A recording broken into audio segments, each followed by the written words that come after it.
good evening, good morning, good afternoon, etc.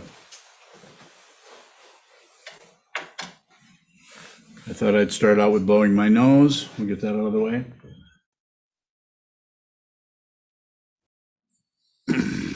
Done. This evening's Dharma talk is titled Belief.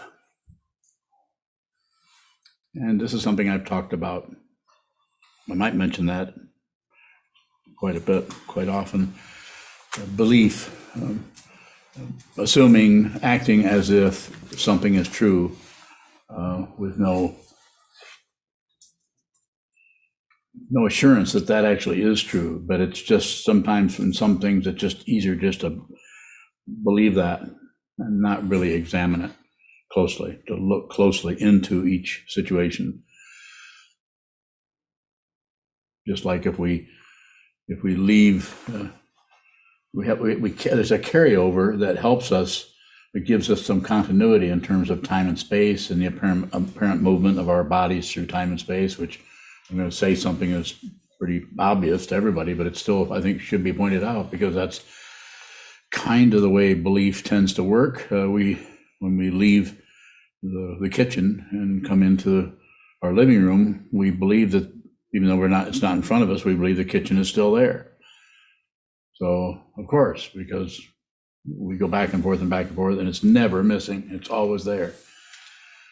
But when the belief we're talking about here, the belief that I'm endeavoring to bring to your attention is the unexamined assumption of certain aspects of our life, of our experience.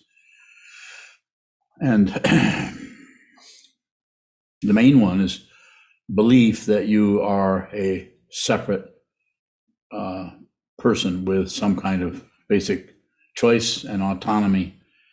And you are, to some extent, that is true. But on a deep level of dependent origination or of how things come about, it is a misunderstanding. And what I'm going to say is quite obvious. It's not like new information, but you don't really know. There's a belief that there is a person. We have a name, we have an identity, we can describe our personality. We do that in all kinds of different ways. We have a history. We know where we went to school or who our parents are. There's all kinds of relative situations that we lean on to give us some substantiality and some security and not being lost in space. We're here. I know who I am, and I'm this person or that person, this kind of person. Sometimes we even will say in conversation, well, I'm the kind of person that just doesn't believe everything I hear. Well, that's a good, that sure makes your personality safe. I don't believe everything I hear. So why am I even talking about this? I'm saying look closely at not just the belief, but the disbelief, and look at the distraction or ignoring, because it's a belief, a disbelief, or shutting down that's happening in the person, in the consciousness that is immersed in personhood, in belief in this and belief in that.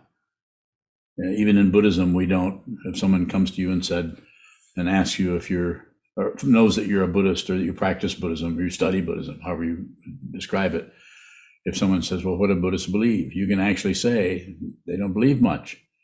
They might have a few beliefs, but there's not many. The fundamental belief situation is more about the theistic path of spirituality, where there's a higher power, higher being. And this is not wrong. It's just another way of relating to your life and to the impermanence and the difficulty and with the personhood that is without a center. And what is recommended here, of course, is to look at that, to sit down, hold still, and to watch the mind build up ideas and constructs about what is true, what's not true, what should happen, what shouldn't happen. It's a whole labyrinth, a whole interior monologue, dialogue, conversation with ourselves about this and about that. Belief and disbelief.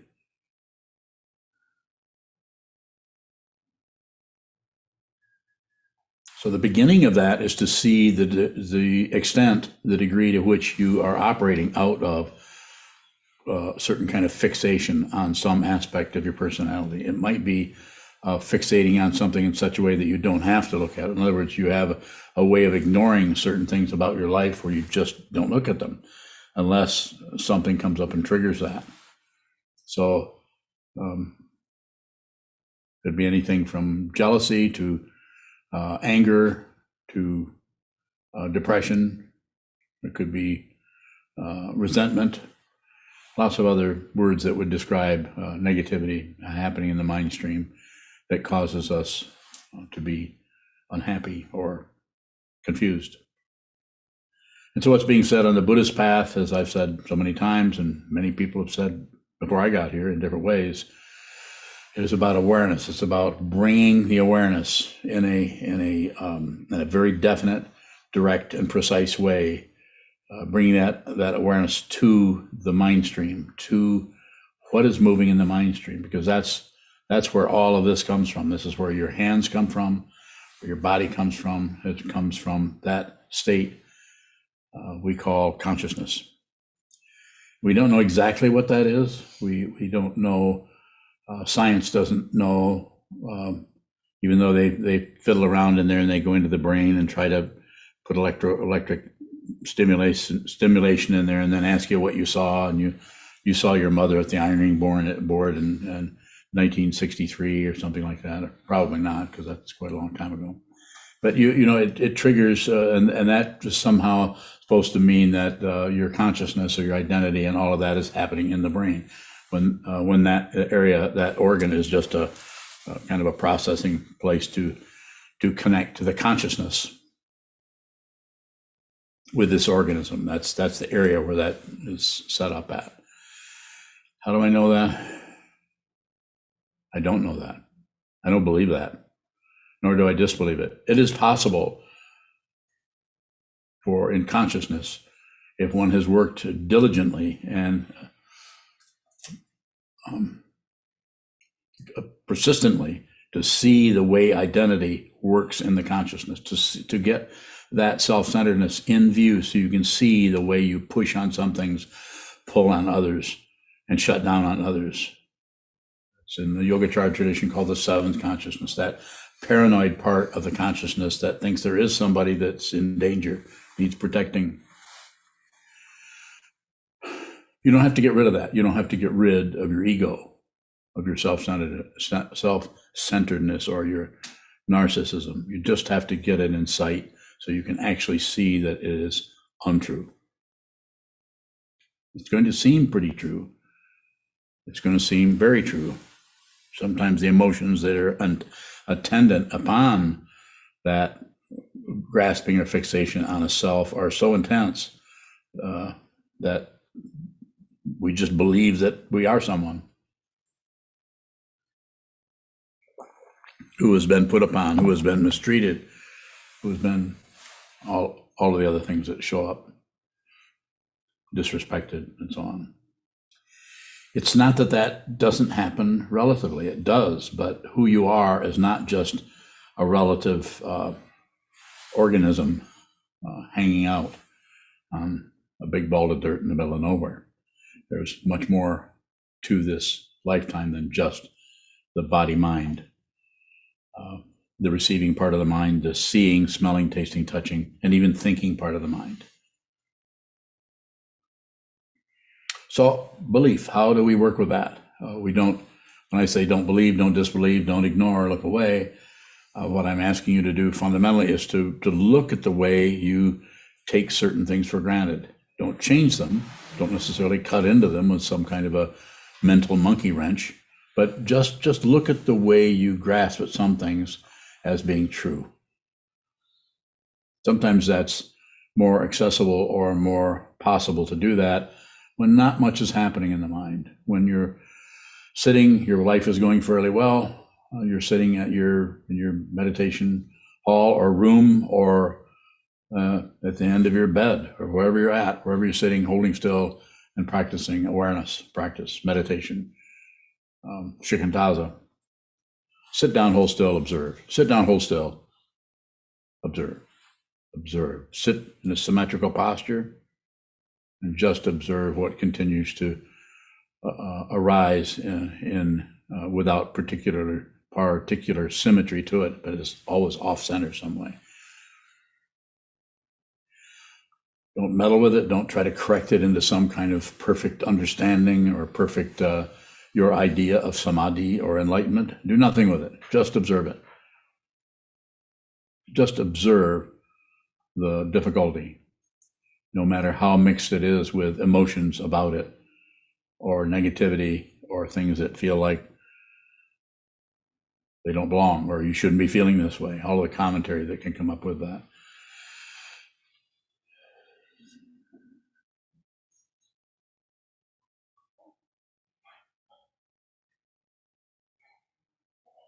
Shodo bowing. Shodo. Can we deliberately challenge our beliefs? I'm thinking of like reading, like going in and reading something that challenges the way I look at something. Can going into our beliefs in that way help us to investigate them? Can you give me more of an example? I think I would say yes, but I want to know more where you're coming from.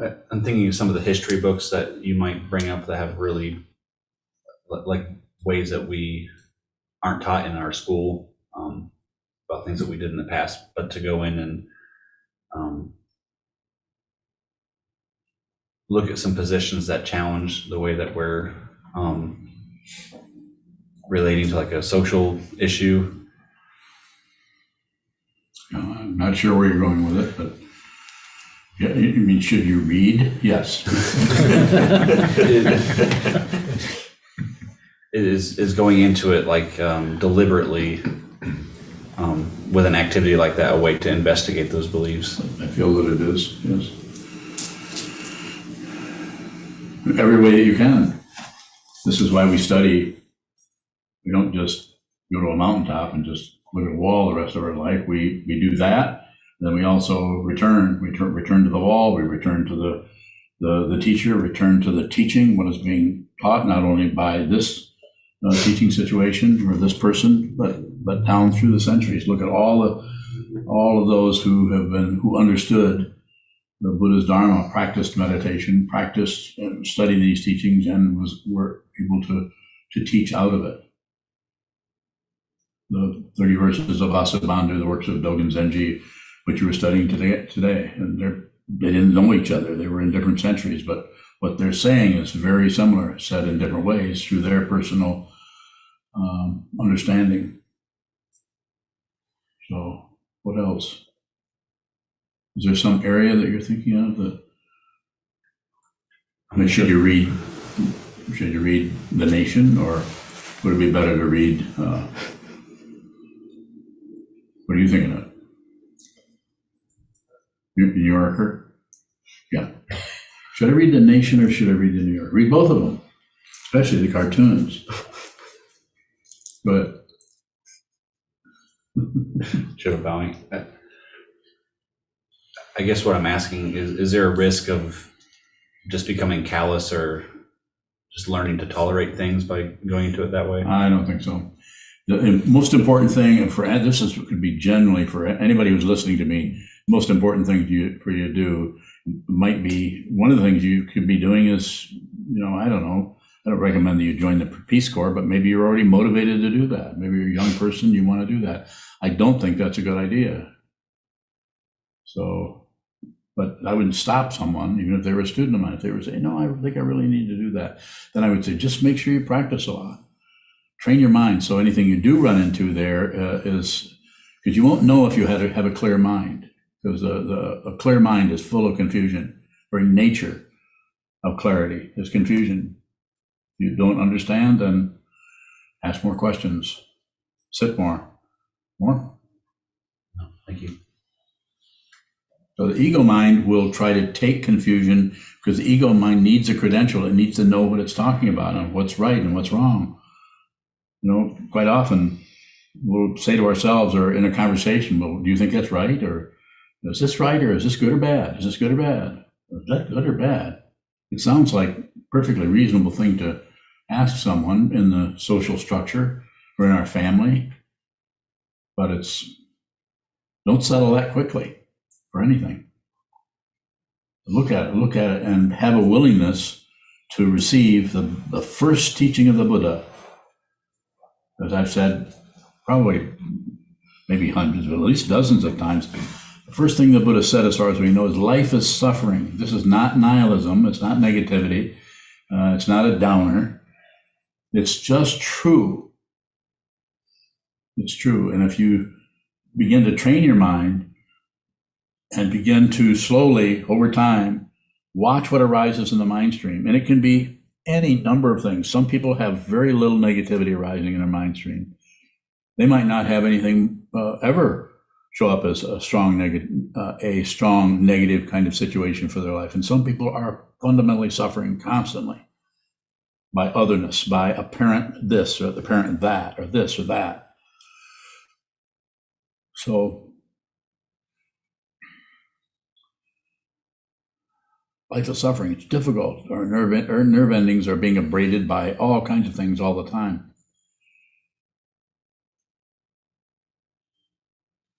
Nicole, you're actually going to ask me a question, Nicole. I think so.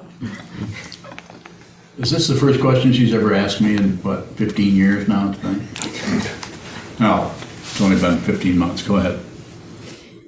How can we look at our negativity when it isn't being triggered? Knowing? So notice what you just said. You're aware that the negativity is not being triggered. That's awareness. So that means that your awareness around that is you're much more clear about the confusion, because you're already doing what you're asking about. You're already aware that there are intervals when that negativity is not there, but you've been around long enough to know that can be triggered. It can come back. It's just around the corner. Nothing is happening. But then this happens and that happens. Somebody says this occurs in your life, or maybe nothing. A parent shows up, but somehow it gets triggered, and then you're flooded with negativity again.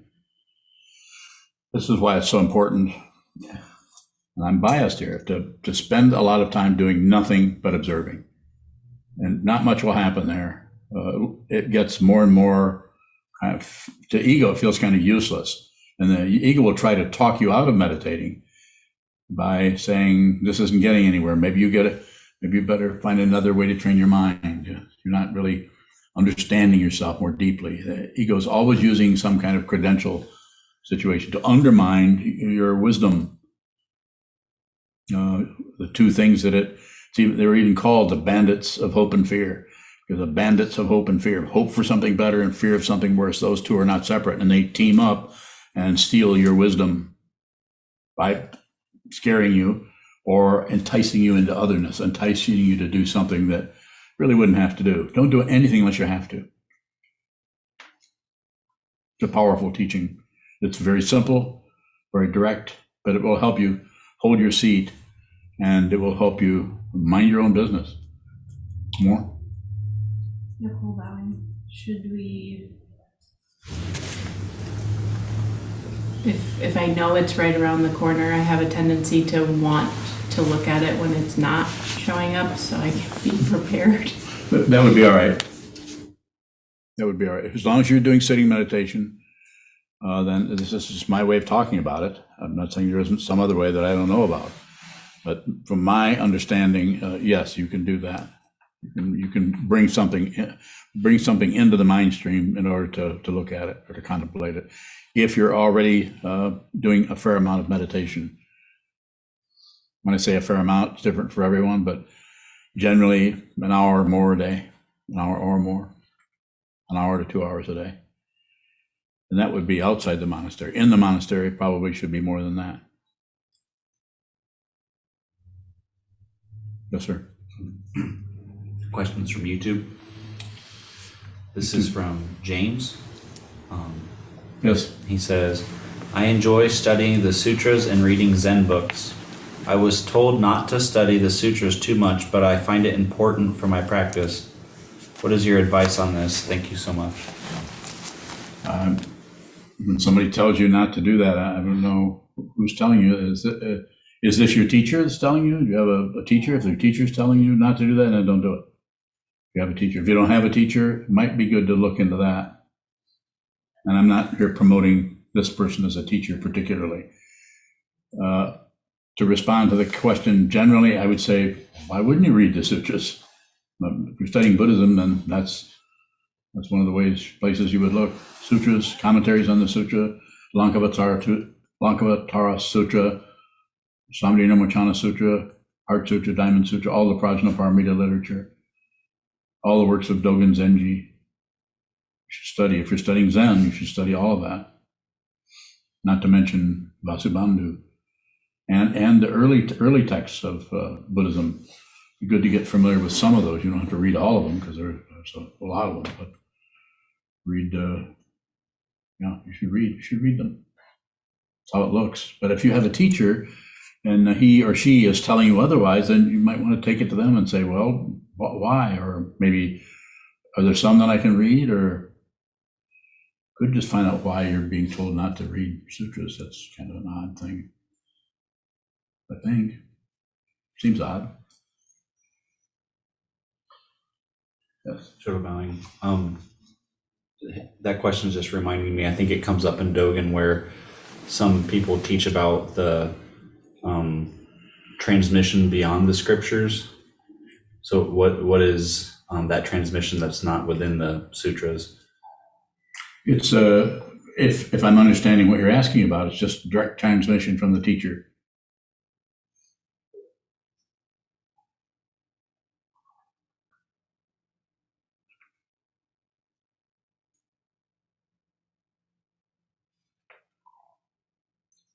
So the teacher can be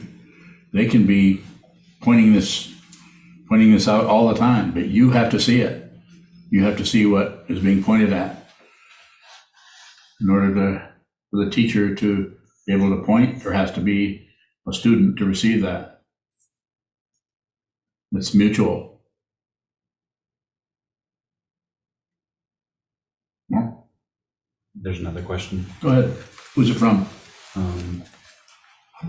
Jindo. Jindo.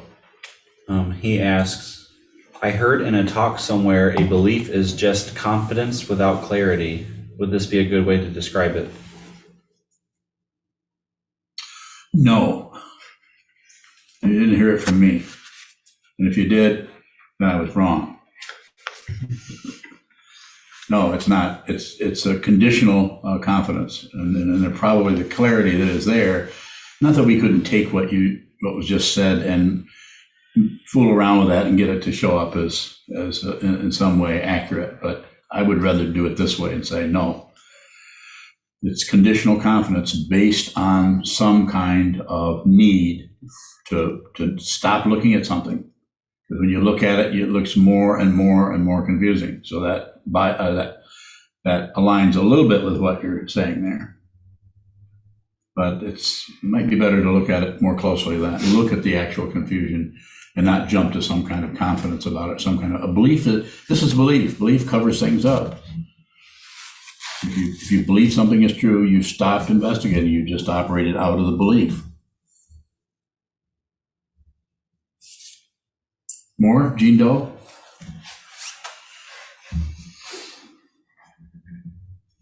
Shoka. Shoka bowing. Earlier you were talking about the unexamined belief in a self. And if somebody sees through a self or an identity, does belief still function?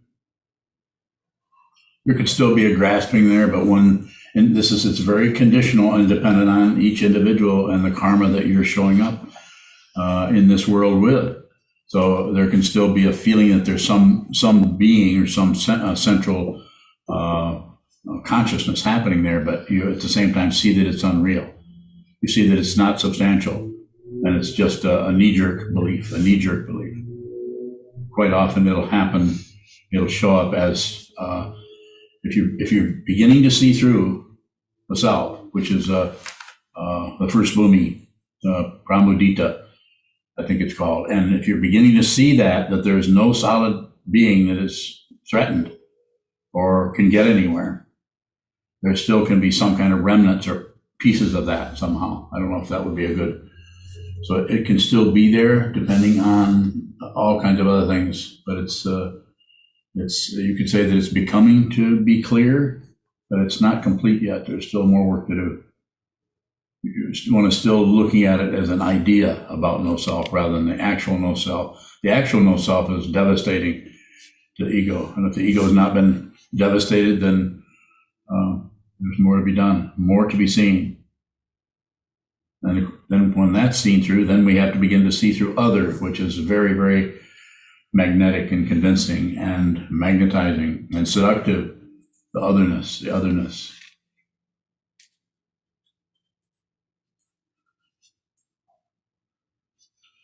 Senshu bowing. What do belief and disbelief depend on?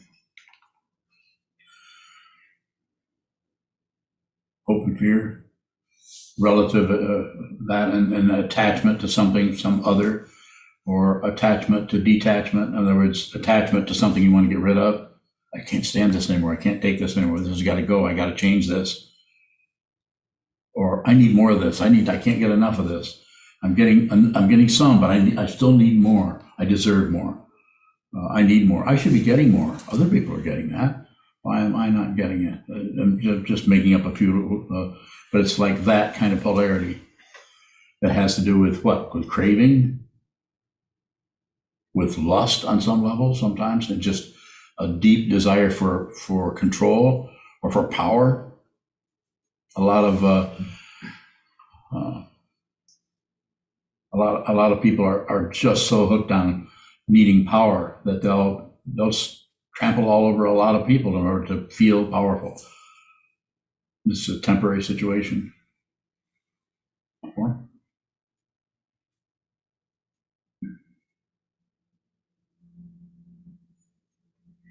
Senshu bowing. What is the difference between believing that something is the case and just working with something, just going with it? It's something you do all the time as a therapist, don't you? You're there, you're not sure what's going on, you don't know what's going on with the person. You can't really calculate it and figure it out, but you endeavor, if I may say it for you, endeavor to meet people where they're at. You're kind of where they're at. You're pretty good at that. Not a compliment. But you're good at being in the particular chemistry or mix of the other person, of whatever they're going through. Especially if people are having difficulty, some people might mistake it for compassion, which it could be somewhat compassion, but it's more about just somewhat mesmerized by others' confusion, if I may say it that way. But just like Sokuzan described your Dharma talk once as being a snake charmer. You remember that? Yeah, and that's because it's hard to see what your positionality is. But you have a seductive, and I'm not talking about a sexual thing whatsoever. I'm just saying you have it's very much involved with passion. That's why you have the name that you have, Senshu, hidden treasure. People meet you and they see something really valuable in you. Do you see it? That's how you see it. More?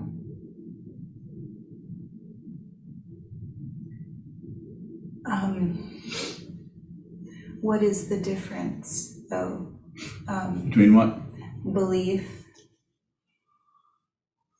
and going in whichever direction. Here's the belief.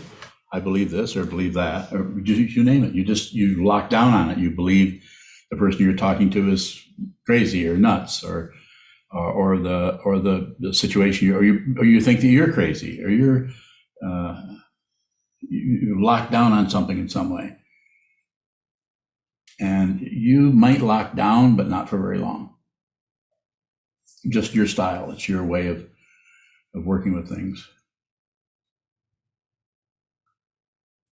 What happens, if you want me to go further, so what happens is you get used to just not knowing what the hell's going on. Would you call that a bingo? Yeah. But people come to you who want to be heard. They need somebody to talk to about what's happening with them. I'm not saying that you don't have ways of working with people that fundamentally will help them. I'm not saying you're just a listener. But sometimes in order to really help with somebody, you have to spend a lot of time receiving and listening. You're very good at receiving. More? Thank you. Thank you. Thank you for everything you do. Further questions? Kevin bowing. Yes, Kevin. You sometimes encourage us to come to sitting practice with the intention to see clearly what this is. Mhm. And you just said you won't know if you have a clear mind because a clear mind is full of confusion. I did. So does that intention naturally fall away? Bowing. What intention? Does the intention to see clearly fall away when you don't know that you're seeing clearly? Yeah, eventually that kind of wears itself out. And you don't go towards this, you don't abandon this for that, and you don't grasp at this and ignore that. You don't take a position. You're just present. It's sometimes called presence, authentic presence, completely present, completely 200% present with no agenda. If there's any agenda, if on the Buddhist path, the only agenda is to be with all things, save all beings. So you sit in your presence, you sit in your own presence, and other people, if they come to you, might just be at the kitchen table, you might be talking about the Super Bowl, but there's still presence there. And of course, at Christmas, there's always presence.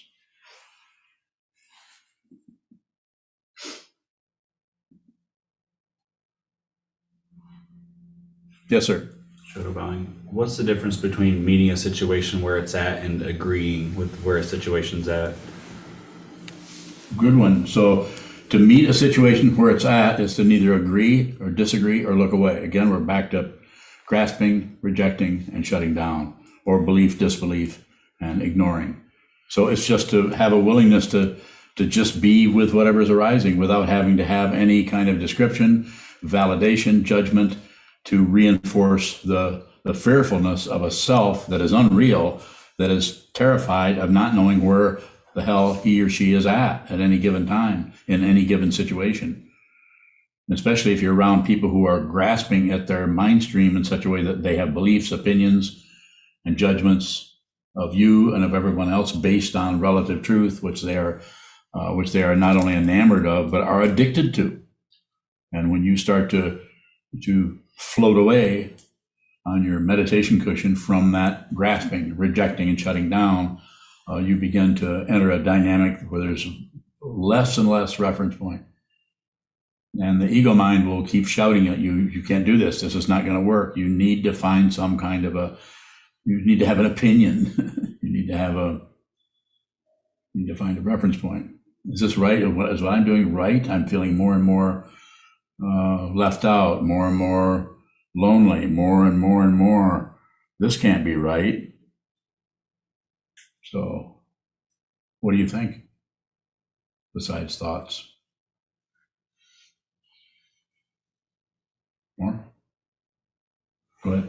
Shoulder bowing. So with the way you're describing meeting, is there no reference point or conclusion in that? Bowing. So this is an area that is challenging from the point of view of understanding what is happening, because if the mind stream is clear of any obstruction of an imaginary self that's trying to stop some things, start other things, and distract itself from other things, and there's just presence, then some things, because of dependent origination, because of pratitya samutpada, I'm going to use a fancy Sanskrit word because it's very important. It's not the constructed, it's the dependently arisen. The constructed is imaginary. And that imaginary aspect of the consciousness is still looking for reference points. But dependent origination may look like the imaginary nature. And so therefore it may be, we may want to interfere with dependent origination because we don't like that. This shouldn't be happening. Well, it's okay for this to happen, but this over here, this shouldn't be going on. I need to step into that and change that. So it takes mind training. It takes the ability to fundamentally not be unclear at all about your identity. And that involves a lot of looking at confusion. And that you have to look at the confusion, not try to repair it based on ideas of how the ego mind would fix this and stop this or start that or validate this or take the fuel away from this or that. So it's difficult. Just present. This is what you're practicing. When you sit down and face the wall, you are training your mind to just be here, simply put. Sit down, hold still, and be here for hours. Until you're always here, until the boundary between what this is like sitting here and what it's like to be in the kitchen washing dishes or sitting on the can or heading out to your car or walking into the hardware store. Any of that positionality that shows up, there's this fundamental presence that's always there. But it's covered up by fear, and it's covered up by hope, and it's covered up by grasping at the confusion as needing to be fixed or taken away. But it doesn't need to be taken away because that which appears as confusion, if seen clearly, is just dependent origination. More?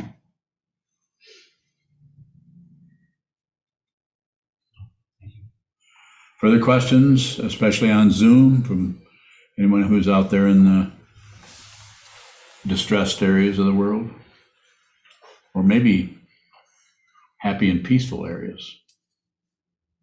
Isaac Bound. Go ahead, Isaac. You're in Indiana, so you're okay. Illinois. Oh, Illinois. Well, it starts with an I.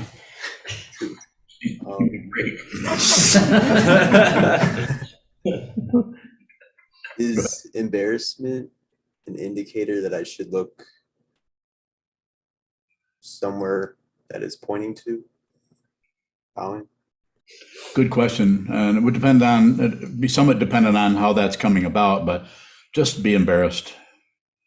Embarrassment is it's like, I'm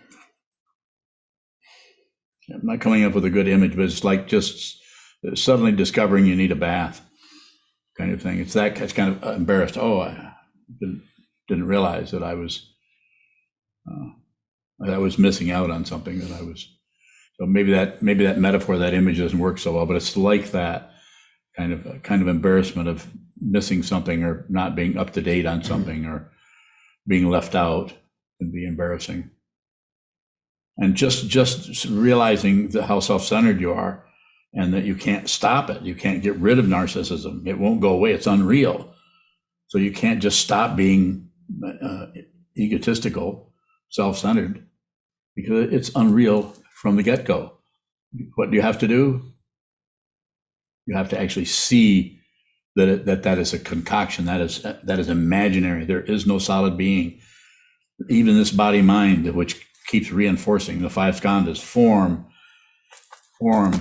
feeling, perception, concept, or a thinking process, and consciousness of the six sense fields and their objects comes together and says, me and my world, my stuff. That's the wall that I'm looking at, and these are my hands.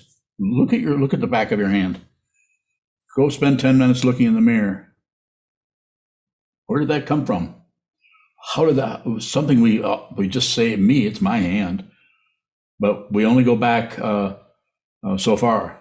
You might say it's only skin deep. You look inside and see what is there. This is an astonishing situation that this is made of. We did not think this up. It's an astonishing situation. Go ahead. Should I, when it does arise, should I endeavor to just feel it? Yeah.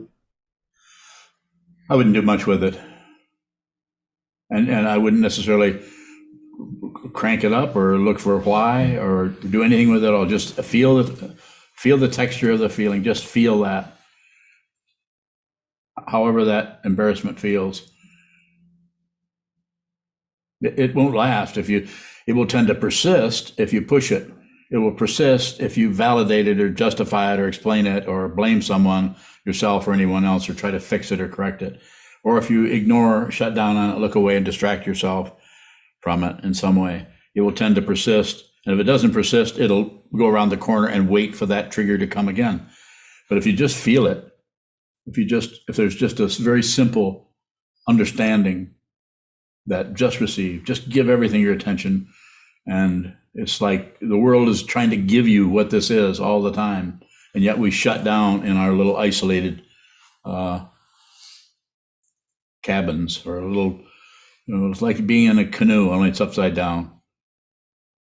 Isaac Bowing, if any emotion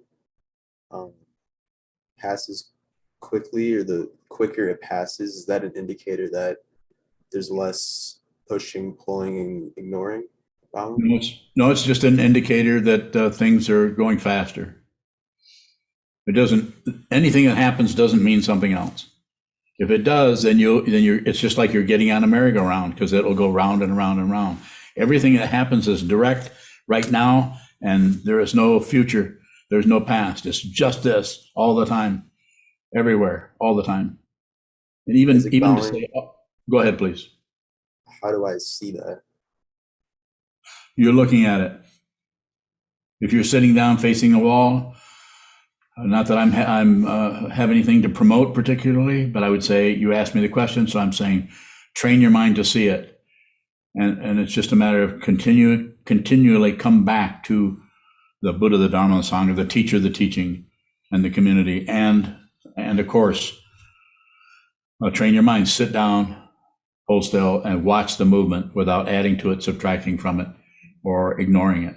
And a lot of that time is spent watching how much you or me or any of us continually add on and chatter. Something happens, emotion happens, and we add things on. We get embarrassed and we start trying to figure out why we're embarrassed, or then we try to see if the embarrassment is actually going to lead us to this or to that, or being embarrassed is the beginning of whatever, humility perhaps. It's just a rampant display of otherness. And what you're looking at is not other. It's empty of other. If you realize it, then I don't know how else to say it other than there's no more. Everything is falling apart and it doesn't put itself back together. And it doesn't need to, because you're liberated. It won't matter whether you're alive or dead. Don't believe any of that. That's not belief material. That's something that I'm endeavoring to say out of what I'm looking at all the time, every day, every night, all day long. Been that way for a while. Go ahead. Sokuzan, is seeing that we're a fool different from embarrassment? Seeing that you're a fool might be the ongoing seeing that you ought to be embarrassed.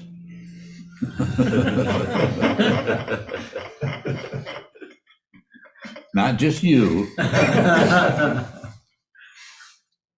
Embarrassment's like it just kind of comes up. It's more situational. Or seeing that you're a fool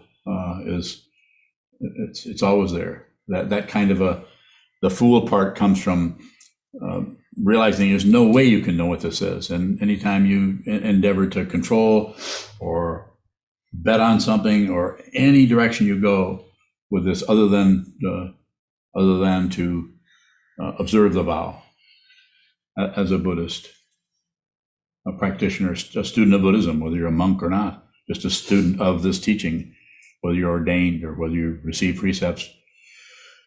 That's your business, whether you want to do that or not. More?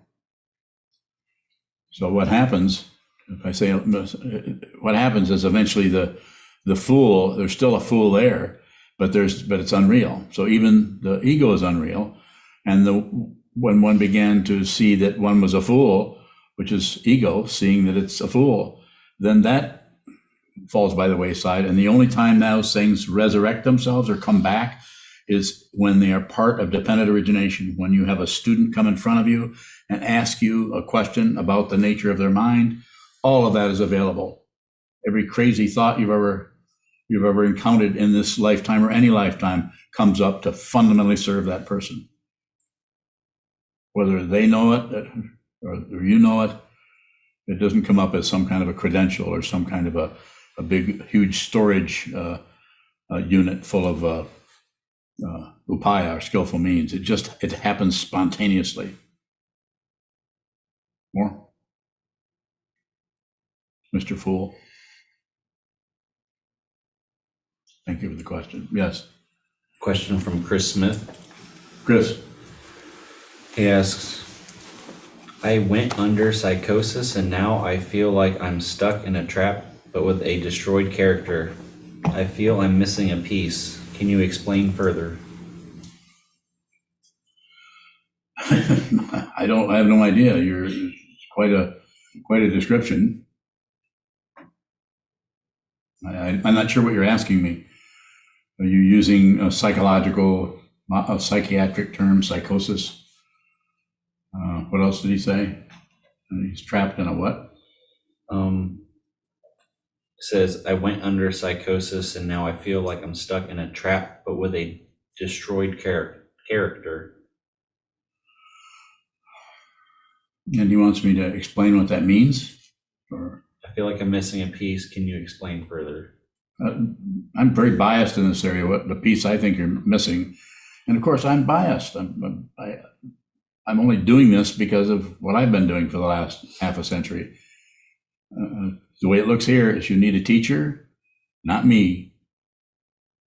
You need a teacher, you need a teaching, and you need a community. And you also need to spend a lot of time looking at the mind stream in your mind. Sit down, hold still, and watch. Don't use any techniques other than to hold still and observe. Shikantaza. I would not, especially and with that kind of a question, I would not recommend any tantric techniques, any creation completion practices. If you do go that way, then make sure you're talking to a lama or to a tantric master. More. Question from Francisco Luna. Thank you kindly for these videos. I feel honored to listen without fixation to the shared wisdom. That was just a comment. And then Chris Smith has another question. Okay, Chris. What separates love and war, delusion and illusion? So what separates love and war? Delusion and illusion? I'm not sure. Is he answering his own question? It looks like it could either be that or a continuation. Well, fundamentally, there's no separation between any of that. Nothing is separate from anything. It's the separation, the dividing that creates the problem, creates the war, creates the polarity. So to answer your question directly, I would say they aren't separate. And if you were to say, well, what makes it look like it's separate? I'm rephrasing his question is hope and fear, your belief in a self that can get what it wants, or your belief in a self that can stop what it doesn't want. There's no solid being in the skandhas. Sure the hell looks like it though. Like who walks out the door? Who puts on their robes? Who eats? Who is that? Find out. Find out so there's no doubt. Have any doubts? Then we have work to do.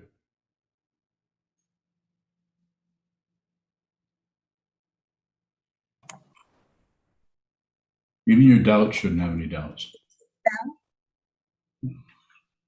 Go ahead. Antoinette bowing. Hi, Sokuzan. Hi.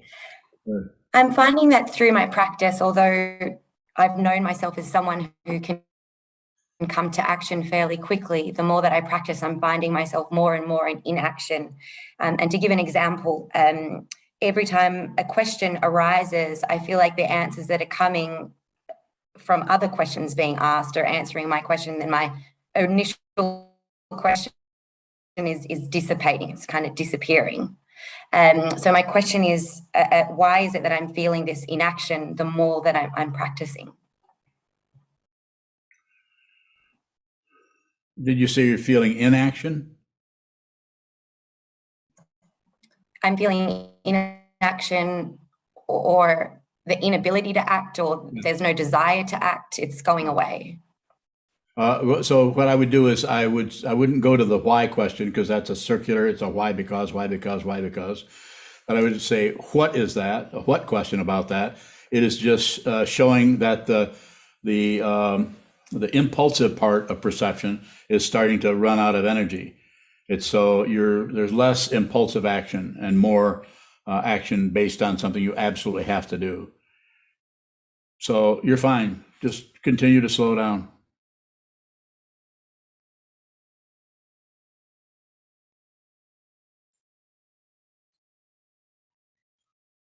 Further questions?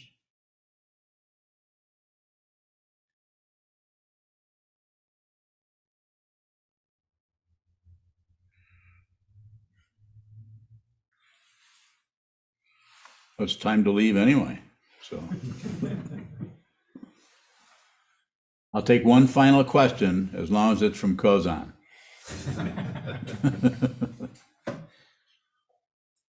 What should I ask? Ask Kevin.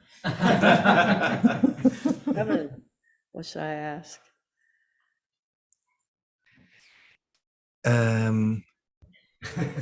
Ask Wulong. I do have a question. Uh-oh, okay.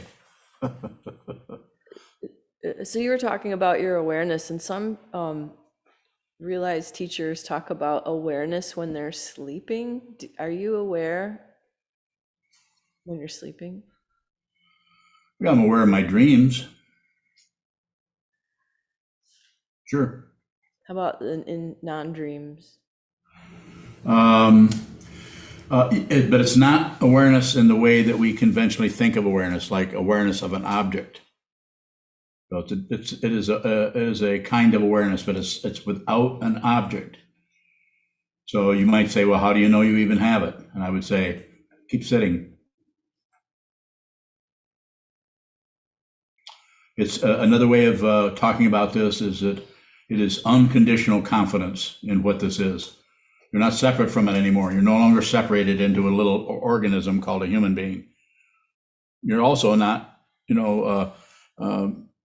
connected with in some kind of a overwhelming presence that is, like millions of bodhisattvas flying through the air, or something like that, some kind of idealistic crap. It's just that you're not separate from anything. So therefore, the awareness doesn't really go to sleep. As I think I said, I was in a solitary retreat in 1977, and on June the 1st, 1977, I woke up, looked across the field that I was sitting in for a month. It was about 2 weeks into it, and a realization came to me. It's one of the few realizations I've ever had, that nothing sleeps, and that has never left. That doesn't mean that I was suddenly just delighted to be alive and happy and never fought with my wife. No, I started fighting even more. In fact, I went out and got married again. And then that fell apart, and then I got married again. And I'm pretty insistent about that stuff. So it's been a hard life for my wives. It's been fine with me, but they've had a hard time. Especially the current wife. It's just horrible being married to your teacher, isn't it?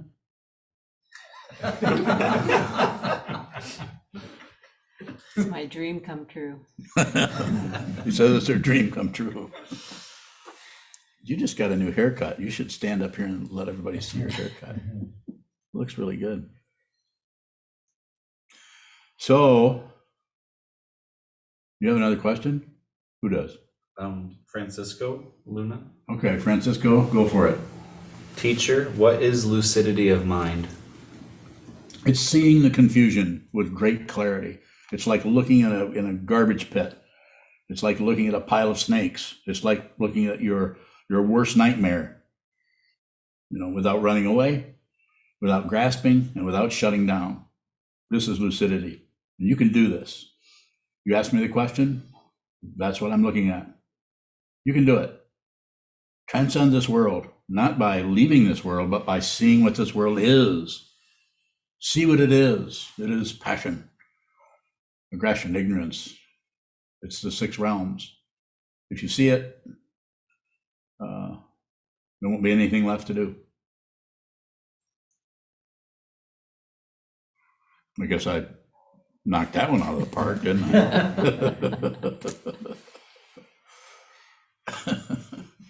Okay, we can do the, what is it we do at night? Dedicate the merit. That's right. Okay, we can do that.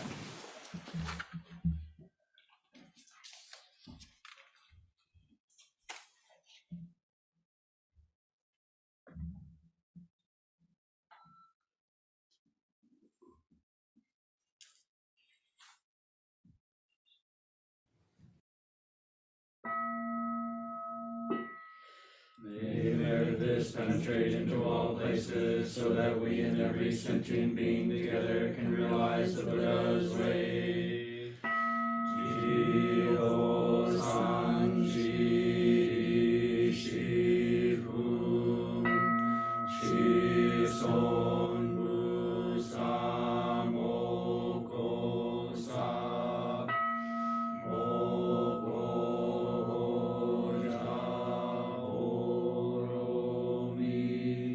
the 10 directions, the 3 worlds, all Buddhas, all venerable ones, Bodhisattvas, Mahasattvas, the great Prajna, Paramita.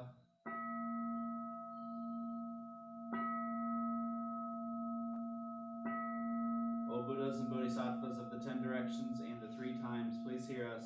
Please come down out of the light and protect Sokukoji Buddhist Temple Monastery, our Sangha, families, friends, and visitors. Heal everyone who is unhappy, sick, or suffering, and fill them with light.